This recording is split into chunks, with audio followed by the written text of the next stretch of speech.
In the heart of a city perpetually shrouded in a grim haze, Detective Sarah Owens found herself drawn into the labyrinth of darkness once more. Her precinct was no stranger to the grotesque and the bizarre, but this case was different. It gnawed at her sanity with a persistence that sent shivers down her spine. It began with a series of unsettling events, each more disturbing than the last. It all started with the arrival of a plain, unmarked envelope at the precinct.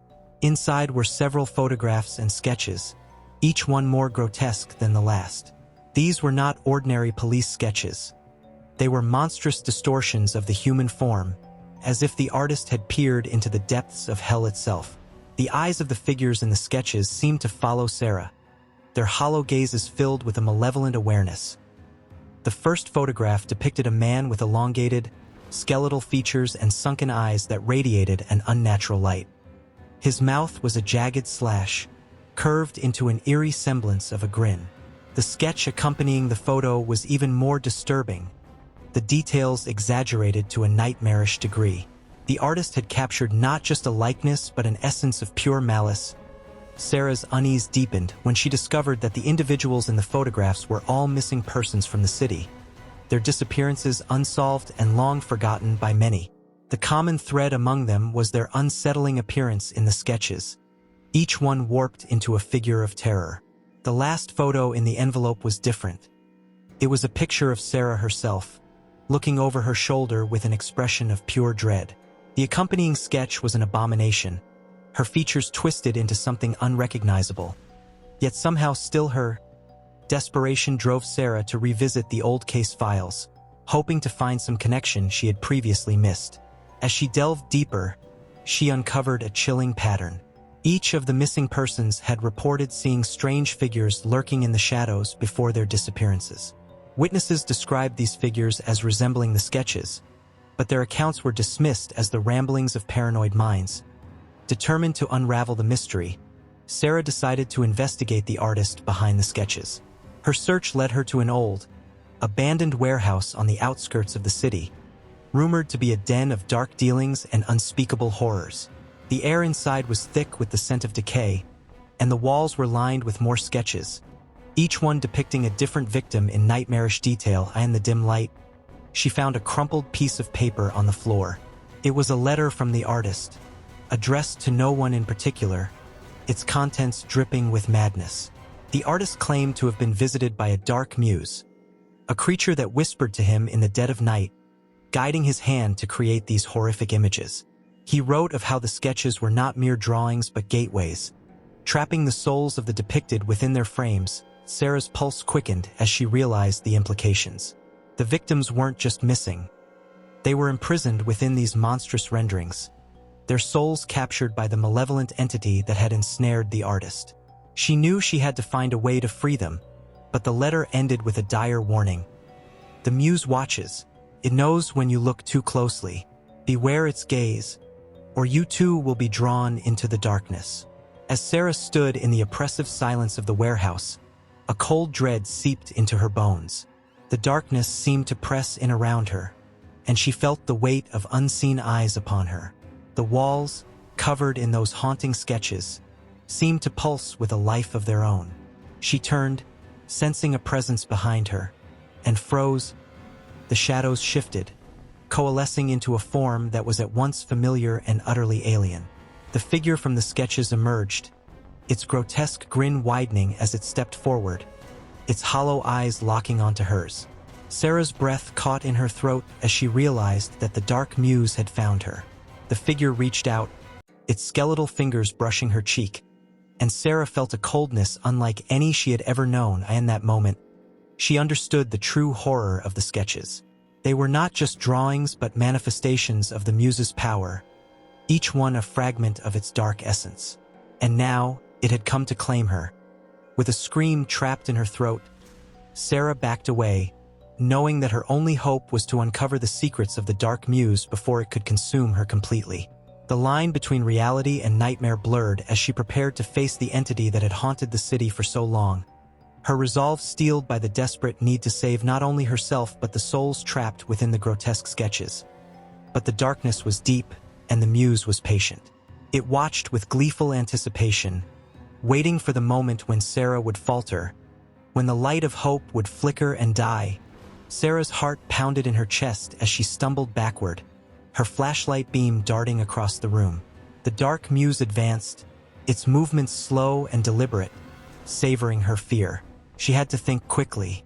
In the letter, the artist had mentioned the muse's vulnerability to light. Perhaps she could use that to her advantage. She swung the flashlight toward the creature, but it merely laughed, a sound that echoed off the walls like the grinding of bones. Panic surged through her veins, but she forced herself to think rationally. If light could harm it, then perhaps she needed something stronger than a flashlight. Her mind raced through the possibilities as the creature closed in. Suddenly, Sarah remembered the old camera she had seen among the artist's belongings. It was a relic from another era, with a powerful flash that could illuminate a room in an instant. She bolted toward the far corner of the warehouse, where the camera lay half-hidden beneath a pile of discarded sketches. The muse's cold breath prickled the back of her neck, urging her to move faster. With trembling hands, she grabbed the camera and turned to face the entity. The dark muse was almost upon her, its hollow eyes boring into hers. She fumbled with the camera, praying that it still worked after all these years. As the muse reached out, she pressed the button, and a blinding flash of light filled the room. The creature let out a hideous scream, recoiling from the sudden burst of illumination. For a moment, its form wavered, and Sarah saw the twisted, tormented faces of the trapped souls within it. She had only seconds before the light faded and the muse regained its strength. Seizing the opportunity, Sarah sprinted toward the exit, dragging the camera with her. She needed more light, something sustained and powerful enough to drive the muse back. Her mind raced as she burst into the night air, the warehouse's oppressive darkness replaced by the cool, clear night. She spotted a nearby construction site, its floodlights blazing against the backdrop of the city skyline. Determined, Sarah made her way to the site, knowing the floodlights might be her only chance. She found the generator powering the lights and prayed it had enough fuel to keep them running. As she fiddled with the controls, she heard the telltale sounds of the muse approaching, its distorted laughter echoing through the deserted streets. With a final, desperate push, she managed to direct the floodlights toward the warehouse.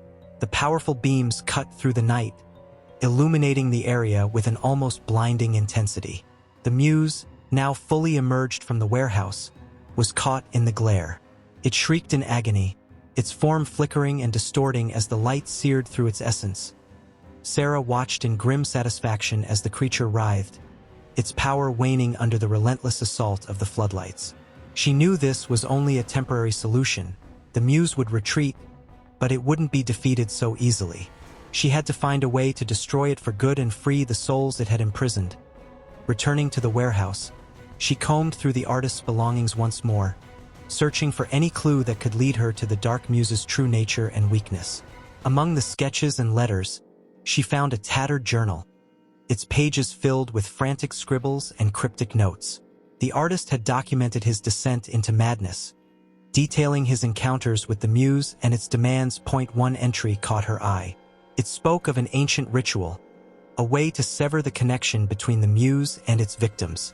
The ritual required a rare artifact, a mirror made from obsidian, said to reflect not just physical appearances, but the very essence of one's soul. The artist had traced the mirror to an old, forgotten chapel on the outskirts of the city, long abandoned and rumored to be haunted. Armed with this new information, Sarah knew she had no choice but to seek out the mirror and perform the ritual. The thought of facing the muse again filled her with dread, but she steeled herself with the knowledge that she might be the only one who could end its reign of terror. As she prepared to leave the warehouse, she felt a chill run down her spine. The muse was still out there, watching and waiting. She could sense its malevolent presence lingering in the shadows, a constant reminder of the horrors she had yet to face. Determined but wary, Sarah set out for the chapel, the obsidian mirror her last hope against the darkness that threatened to consume her and the city. The journey ahead was fraught with danger, but she was resolute. The line between reality and nightmare had blurred, and the only way out was to confront the dark muse head-on. The road to the chapel was long and twisted, shrouded in fog and mystery. Each step took Sarah deeper into the unknown, where every shadow seemed to hide a lurking menace. The air grew colder, and the eerie silence was punctuated only by the distant cries of nocturnal creatures. The chapel loomed ahead, its ancient structure barely visible through the thick mist. As Sarah approached, she felt a sense of foreboding, knowing that the final confrontation with the dark muse was near. The chapel stood like a sentinel of despair, its crumbling facade a testament to years of neglect. Sarah felt the weight of history pressing down on her as she pushed open the heavy wooden doors. They creaked ominously, and the sound echoed through the cavernous interior. Dust motes danced in the air, illuminated by the moonlight streaming through the broken stained glass windows. Inside, the chapel was a maze of shadows and decay. Pews lay overturned, and the remnants of religious iconography were scattered across the floor. At the far end of the chapel, an altar loomed, draped in a tattered cloth. The atmosphere was thick with an oppressive silence, broken only by the faint rustling of unseen creatures. Sarah made her way toward the altar, her footsteps echoing in the vast, empty space. She could feel the dark muse's presence growing stronger, a cold, malevolent force that seemed to seep from the very walls. Her flashlight flickered, casting eerie, shifting shadows that played tricks on her eyes. Behind the altar, she found a hidden compartment, just as the artist's journal had described. Inside was the obsidian mirror, its surface dark and polished, reflecting nothing but an abyss. As she lifted it, a sense of foreboding washed over her. This was the key to confronting the muse, but it was also a doorway to unimaginable horrors. Clutching the mirror, Sarah turned to face the chapel's entrance.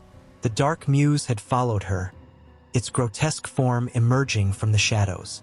Its eyes, hollow and devoid of mercy, locked onto hers. She felt a chill run through her, but she stood her ground, raising the mirror high. "Show yourself," she commanded, her voice steady despite the fear gnawing at her insides. The muse hesitated, its form flickering as if caught between this world and another. Slowly, it began to change, its grotesque features shifting into those of the trapped souls it had consumed.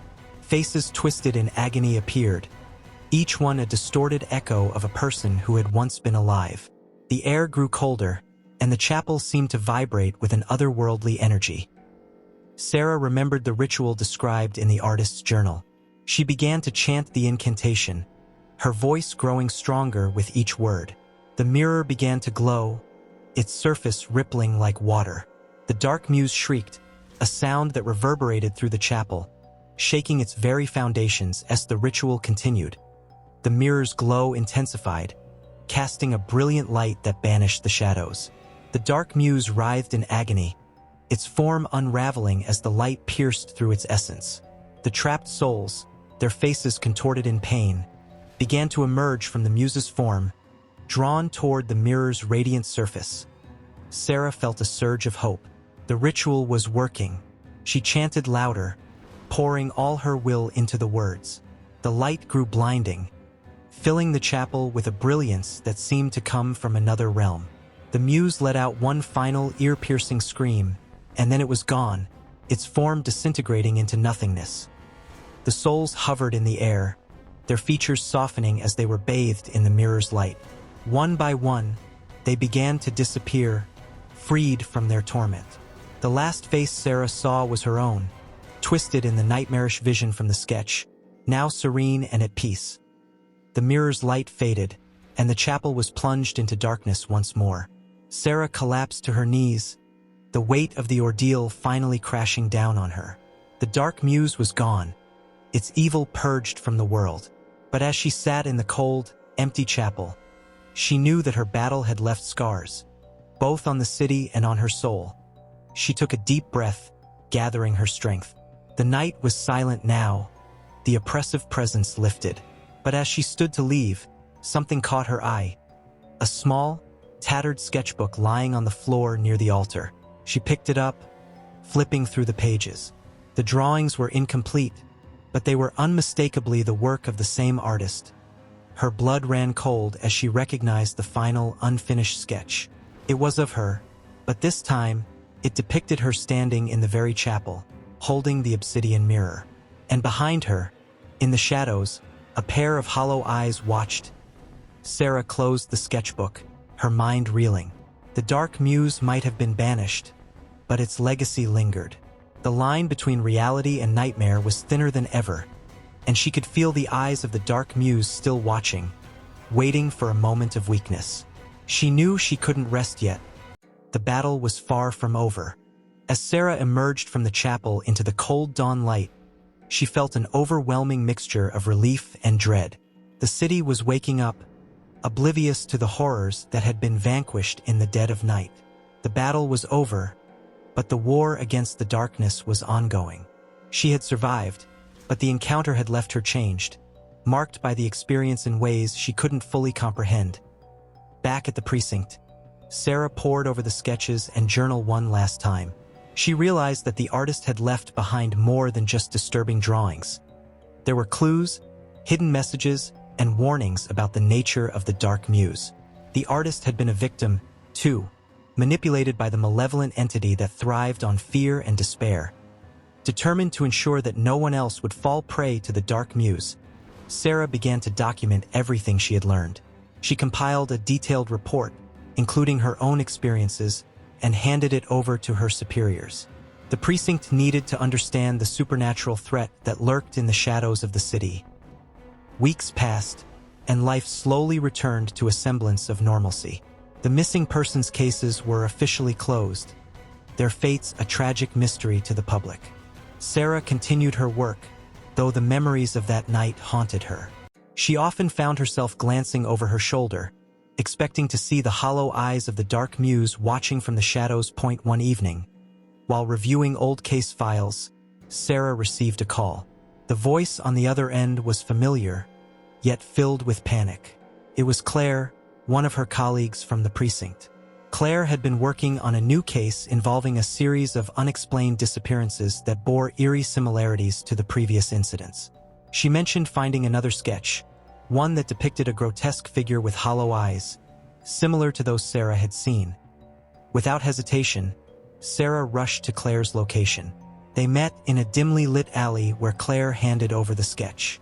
The figure was different, but the style was unmistakable. It seemed the dark muse had found another vessel, another artist to manipulate and spread its malevolent influence. Sarah knew what she had to do. She couldn't allow the dark muse to regain its power. With Claire's help, she traced the origins of the new sketches, leading them to a young artist who had recently gone missing. His studio was filled with haunting drawings, each one more disturbing than the last. The dark muse's presence was palpable, a lingering malevolence that made the air thick and hard to breathe. Armed with the obsidian mirror and the knowledge from the artist's journal, Sarah and Claire confronted the dark muse once more. This time they were prepared. The ritual was performed with precision, and the mirror's light shone brightly, banishing the muse's shadowy form as the last remnants of the dark muse disintegrated. The trapped souls were finally freed, their anguished faces giving way to peaceful expressions. The young artist, now released from the muse's grip, collapsed in relief. The threat was neutralized, but Sarah knew it was only a matter of time before the darkness sought a new vessel. The city, still oblivious to the supernatural battles fought in its shadows, continued its daily rhythm. Sarah, now a seasoned hunter of the dark muse, remained vigilant. She had become a guardian against the malevolent entity, dedicated to preventing it from ever regaining its full power. In her apartment, Sarah kept the obsidian mirror close, a constant reminder of the thin veil between reality and nightmare. She knew that the dark muse was always lurking, waiting for a moment of weakness. But she was ready, armed with the knowledge and determination to keep the darkness at bay. As she looked out over the city, the sun setting in a blaze of crimson, Sarah felt a sense of resolve. The battle against the dark muse was far from over, but she would face whatever came with unwavering courage. The shadows might be deep, but she was the light that would pierce through them, a guardian against the encroaching darkness.